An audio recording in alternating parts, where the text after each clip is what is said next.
Alors Métis, c'est d'abord un bus, mais ce n'est plus tout à fait un bus. C'est-à-dire que c'est un bus à haut niveau de service, un BHNS comme on l'appelle. Voilà, il combine les caractéristiques du tramway et du bus. En fait, il prend le meilleur des deux. Voilà, c'est un véhicule qui fait 24 mètres de long, qui est hybride, c'est-à-dire qu'il fonctionne avec des batteries électriques qui sont chargées sur le toit. Enfin, les batteries sont alimentées par un petit moteur désulfurisé, un petit moteur diesel, mais c'est un véhicule qui roule de manière électrique. Voilà. Il peut accueillir 150 personnes très confortablement.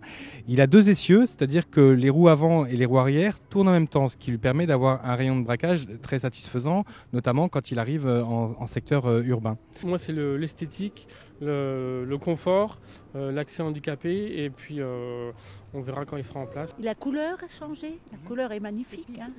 Le dedans est super, hein. Oui, oui.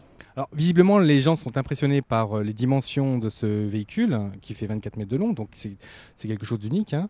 Ils sont impressionnés aussi par son design, puisque en matière de design, on a fait quand même un bon qualitatif assez spectaculaire, et par son confort, c'est-à-dire qu'il est à la fois ergonomique et à la fois luxueux, et en même temps, il est accessible pour toutes les personnes à mobilité réduite.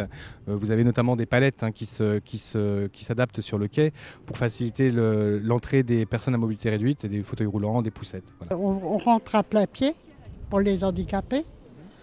Et puis il y a des sièges pour les handicapés qui peuvent être accessibles, quoi.